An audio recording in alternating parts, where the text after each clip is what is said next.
the CBC Foundation, Chairman Butterfield, members of the Congressional Black Caucus, and the whole CBC family. It's always good to be with the conscience of Congress. I also want to congratulate tonight's honorees, beginning with Charlie Rangel, a founding member of the CBC, an outstanding public servant who, as we just talked about, will be riding off into the sunset together. Representative Marcia Fudge, Robert Smith, the Mother Emanuel family, and your Trailblazer Award recipient, my friend, a champion for change, Secretary Hillary Clinton.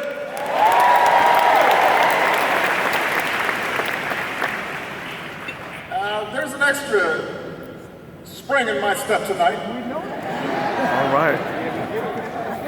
I don't know about you guys, but I am so relieved that the whole birther thing is over. Man, sit your butt down.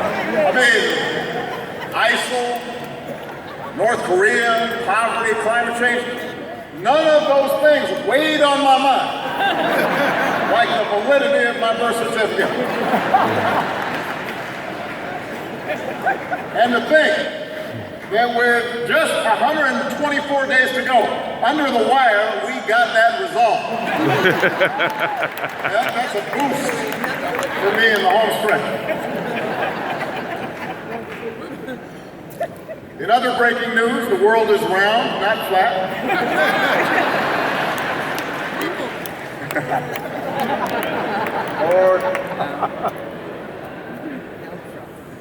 This is, of course, my last CBC dinner as president. Next time I show up, I have to buy a ticket.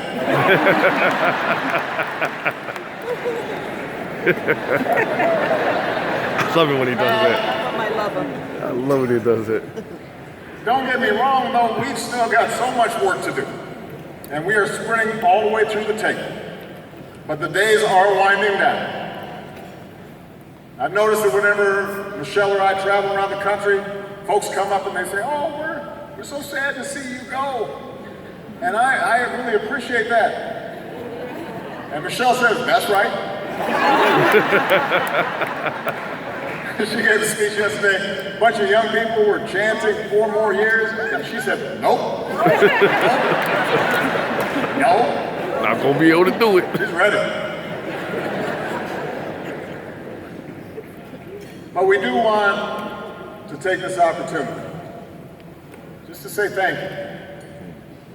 Say thank you for your support over the years. To say thank you for your friendship.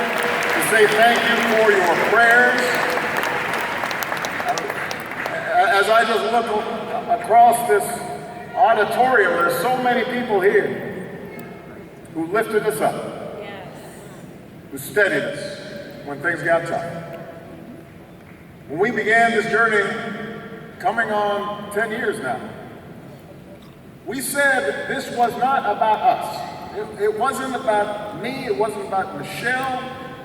It wasn't just to be a black president or the president of Black America.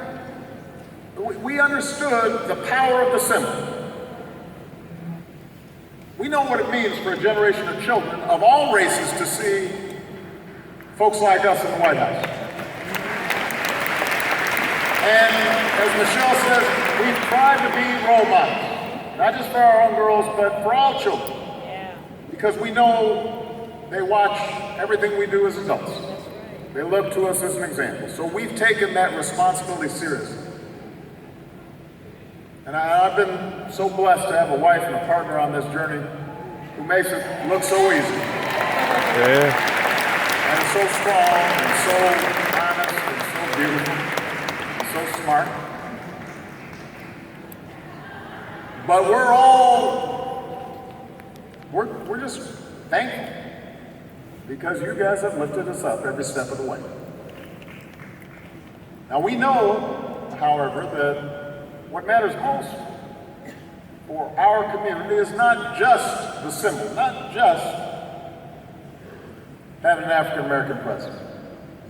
It's having a president who's going to do his or her darndest to make the right decisions and fight the right fights. And think about the fights that we've waged together these past 8 years. Together we fought our way back from the worst recession in 80 years.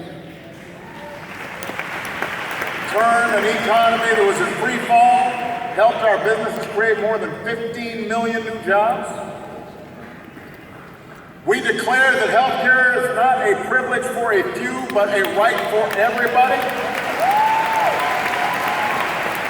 Secured coverage for another 20 million Americans, including another 3 million African Americans. Our high school graduation rate is at an all-time high, including for African American students. More African Americans are graduating from college than ever before. Together we've begun to work on reforming our criminal justice system, reducing the federal prison population, ending the use of solitary confinement for juveniles, banning the box for federal employers, reinvigorating the Justice Department's Civil Rights Division, pushing to make sure police and communities are working together to make sure that our streets are safe and that our law is applied equally. We're giving opportunities for kids so that they don't get in the criminal justice system in the first place. And I want to thank all of you who've helped us reach nearly 250 My Brother Keepers communities across the country.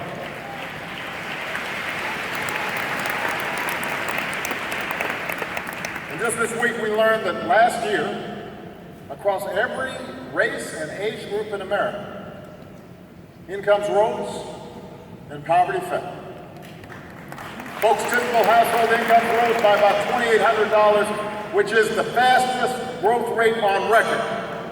Lifted 3.5 million people out of poverty, including 1 million children, the largest one-year drop in almost 50 years. Wow. By so many measures, our country is strong and more prosperous than it was 8 years ago. And none of it's been quick, none of it's been easy. None of it has come without a fight. And so much of our work remains unfinished. But then we knew that we would not solve all of our challenges in 1 year, or one term, or even one presidency. Not even in one lifetime. Because we understand better than anybody that this is the story of America. That the project of America is never finished. It is constantly a work in progress. And what has always made us unique is our capacity to change. Our conviction. The change doesn't come from some ruler, but it comes from the bottom up, from us, from the actions we take, whether it's women seeking the right to vote, or a young John Lewis leading a mighty march in Selma. We do our part to slowly, steadily make our union a little bit more perfect. We know that. And that's what we've done these past 8 years. And now that's what we have to keep on doing. You may have heard Hillary's opponent in this election say that there's never been a worse time to be a black person. I mean, he missed that whole civics lesson about slavery and Jim Crow. But we got a museum for him to visit.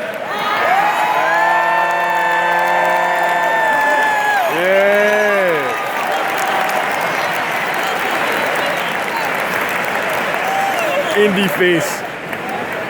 We will educate him.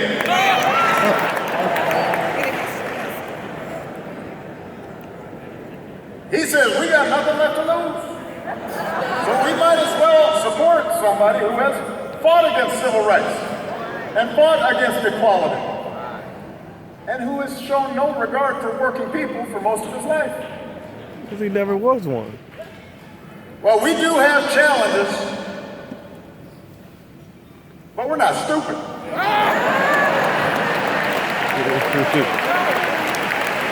We know the progress we've made, despite the forces of opposition, despite the forces of discrimination, despite the politics of backlash.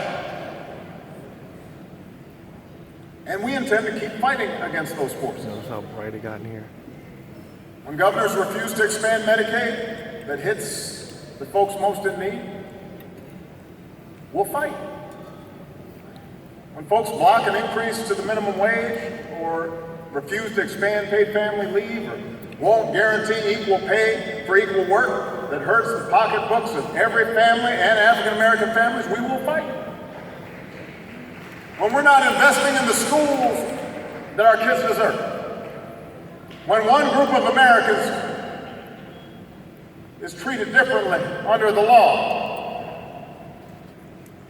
when there are those who somehow think it's wrong to make sure that folks have access to affordable housing, are unwilling to do what it takes to make sure our veterans get the benefits that they've earned, or aren't helping to sign folks up for health insurance.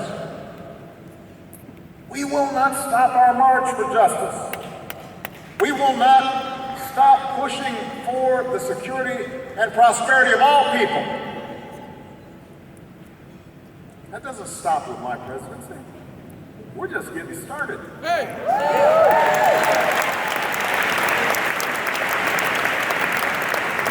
And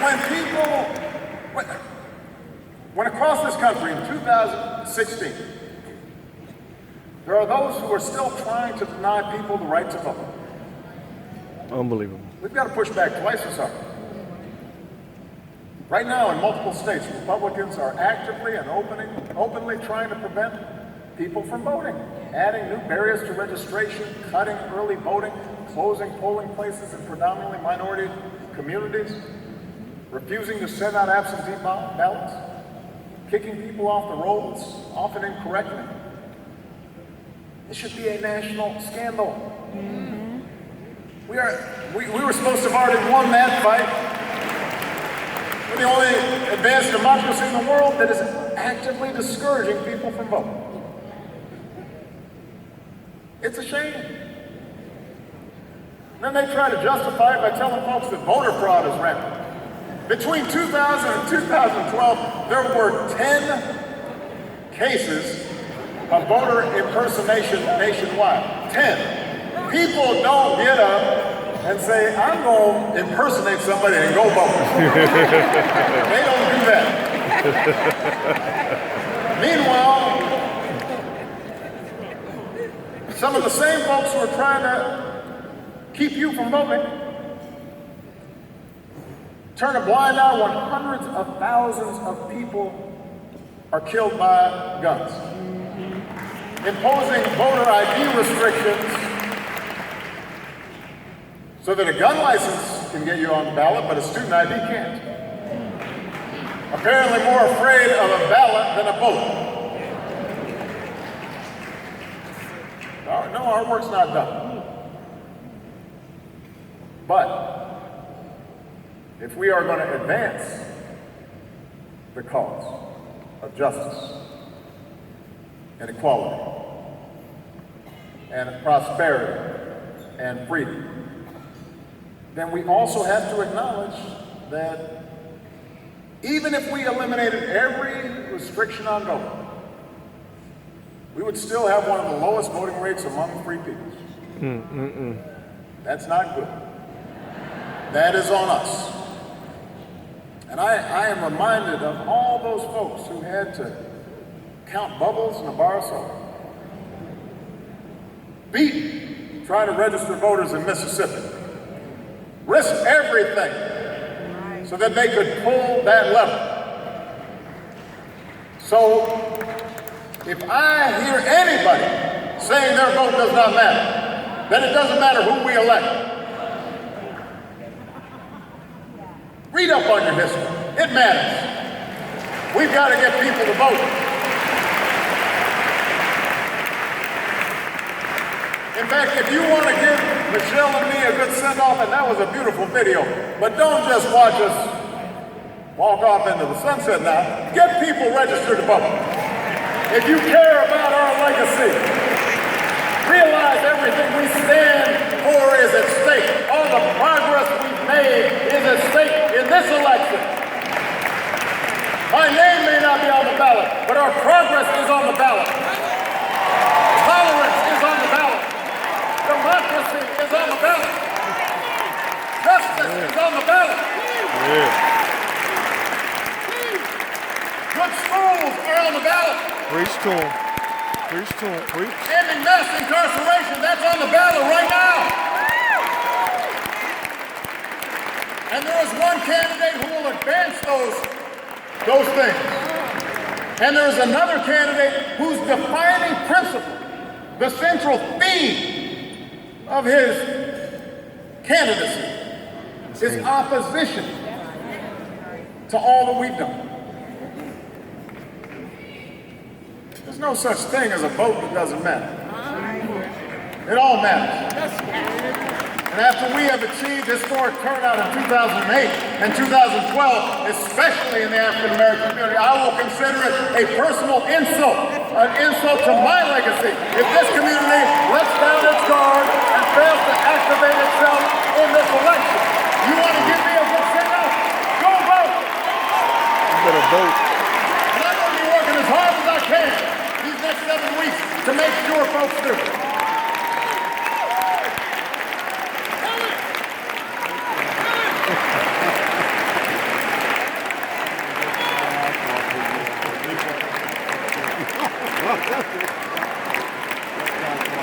Y'all better vote out here now. You better vote.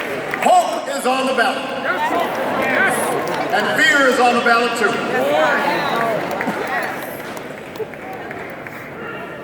Hope is on the ballot and fear is on the ballot too. A few days ago, Michelle and my mother-in-law, the girls and I, we snuck over and got an early look at the new Smithsonian National Museum of African American History and Culture. You told me about it.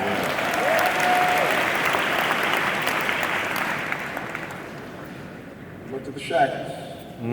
Took a picture of those. Been used to bring folks over. We saw the shacks where slaves have been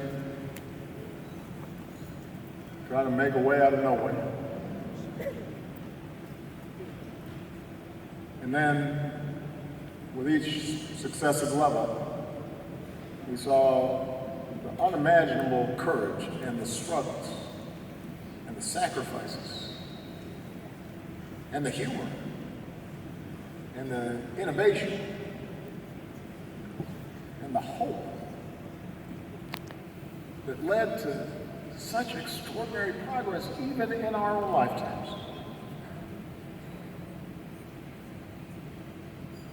And it made us proud, not because we had arrived, but because what a road we've had to travel. What a miracle that despite such hardship, we've been able to do so much. And I know everybody in this room understands that progress is not inevitable. Its sustainment depends on us. It's not just a matter of having a black president or first lady. It's a matter of engaging all of our citizens in the work of our democracy. It was that slave who said, you know what, despite the risk of the lash, I'm going to learn how to read. It's Harriet Tubman saying, despite the risk to my life, I'm going to free my people. It's Fannie Lou Hamer saying, despite the ostracism, the blowback, I'm going to sit down here in this convention hall and I'm going to tell people what it's like to live the life I've lived. I'm going to testify to why change needs to come. It's a young John Lewis saying, I'm going to march despite those horses I see in front of me. All those ordinary people, all those folks whose names aren't in the history book, they never got a video providing a tribute to them. That's why we're here. That's how progress is sustained. And then it's a matter of electing people to office who understand that story, who feel it in their hearts, in their guts, and understand that government can't solve all our problems, but it can be a force for good. To experience this incredible new monument, this museum, is to be reminded we're just a small part of a long chain. Generation after generation, striving against the odds. What an inspiration they are. And what an inspiration all of you are, especially the young people who are here. That's why I'm still fired up. That's why I'm still ready to go. And if you are too, if you're ready to continue this journey that we started, then join me. Register folks to vote. Get them to the poll. Keep marching, keep fighting, keep organizing. If we rise to this moment, if we understand this isn't the end point, this is the beginning. We're just getting going. We're just getting moving. Then I have never been more optimistic that our best days are still ahead. Thank you for this incredible journey, CBC. God bless you. God bless this country that we love.